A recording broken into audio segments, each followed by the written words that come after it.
Assalamualaikum warahmatullahi wabarakatuh. Perkenalkan, nama saya Linggi Wais Kumiasi, biasa dipanggil Linggi.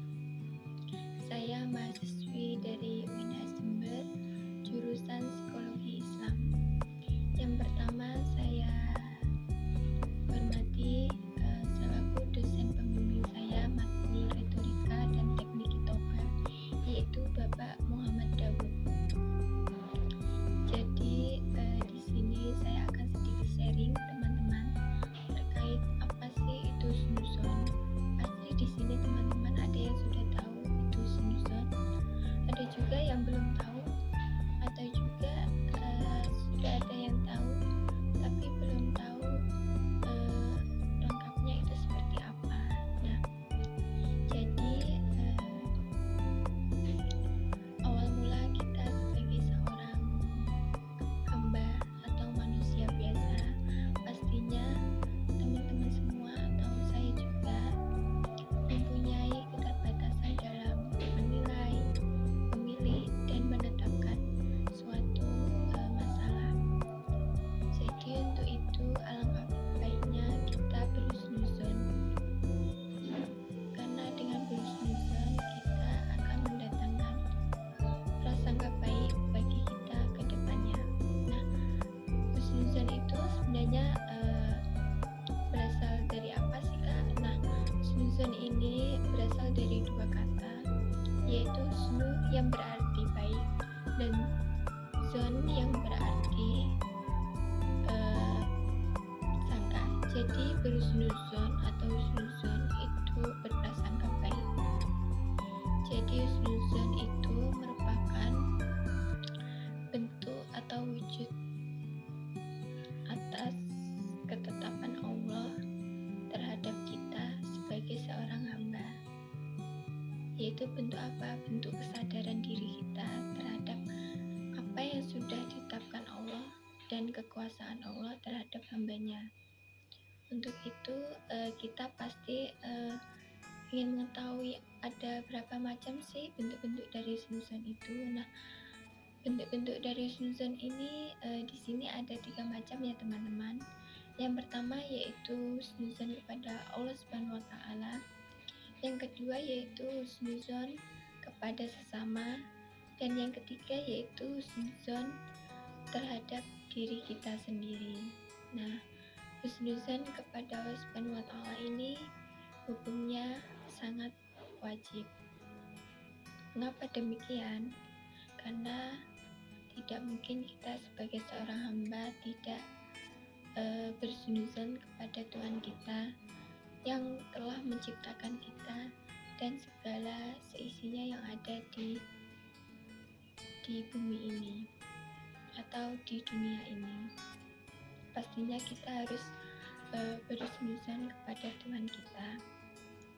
Dengan berhusnuzon nantinya akan lahir sikap kita untuk mendekatkan diri kita kepada Tuhan kita, karena dengan begitu kita akan menjadi baik atau orang baik dengan mengingat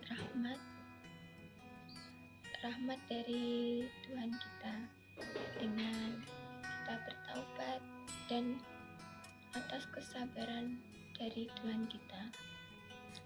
Seringkali dari kita merasa suuzon, bukan malah berhusnuzon. Ketika kita contohnya tertimpa masalah atau ujian, seringkali kita bersuuzon kepada Tuhan kita, padahal itu tidak baik teman-teman. Seharusnya kita berhusnuzon, yaitu berprasangka baik kepada Tuhan kita, yaitu dengan mendekatkan diri kepada Tuhan kita. Nah, terkadang apa yang kita anggap baik belum tentu baik bagi Allah, tetapi jika itu datangnya dari Allah, pasti sudah baik buat kita. Jadi seringkali kita sebagai manusia itu lupa. Terkadang kita ketika mendapatkan cobaan itu, kita seringkali lupa bahwa di balik hikmah suatu kejadian itu. Seperti itu. Lalu lanjut yang kedua yaitu husnuzan terhadap sesama, seperti saudara-saudara kita atau sesama muslim kita, dan juga contohnya kepada teman kita. Dengan begitu kita tidak curiga terhadap sesama, melainkan berhusnuzan. Dengan berhusnuzan kepada sesama ini, kita tidak terburu-buru ngambil suatu putusan, tidak tergesa-gesa. Nantinya yang akan membawa kita suatu masalah atau datangnya fitnah.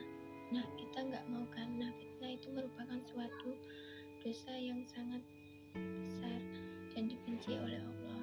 Jadi untuk itu kita harus selalu berhusnuzon kepada sesama.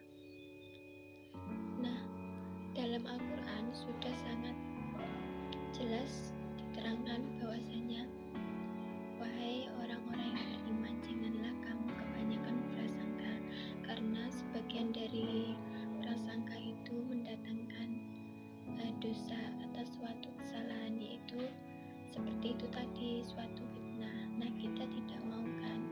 Nah, ibarat kata itu, kita memakan daging saudara kita sendiri yang sudah mati. Tentu itu sangat menyedihkan dan kita tidak mau seperti itu kan teman-teman. Untuk itu kita selalu dianjurkan untuk berhusnuzon. Nah, yang terakhir yaitu husnuzon kepada diri sendiri. Ini juga sangat pentingnya. Kenapa harus berhusnuzon kepada diri sendiri? Kita tidak akan berhusnuzon baik kepada orang lain kalau tidak mulai atau kita mulainya dari diri kita sendiri. Dengan berhusnuzon kepada diri sendiri, kita akan merasa percaya diri, optimis, dan mampu melakukan segala sesuatu untuk kedepannya. Jadi kita tidak akan istilahnya untuk saat ini insecure ya teman-teman, karena kita tidak mampu akan kemampuan kita merasa kurang dan jelek dan lain sebagainya. Itu sangat tidak baik teman-teman. Seharusnya kita harus berhusnuzon. Dengan berhusnuzon, apa yang kita anggap baik nantinya akan lahir dan berbalik lagi kepada kita, dan apa yang kita anggap tidak baik pasti akan tidak baik juga bagi kita. Nah, itulah sedikit materi terkait husnuzon. Jadi husnuzon itu ada 3 macam, yaitu berhusnuzon kepada Allah Subhanahu wa taala, yang kedua berhusnuzon kepada sesama, dan yang ketiga yaitu berhusnuzon kepada diri sendiri. Nah, semoga dengan materi ini di luar sana bermanfaat bagi teman-teman semuanya. Kurangnya banyak dan lebihnya sedikit. Sekian dari saya. Wassalamualaikum warahmatullahi wabarakatuh.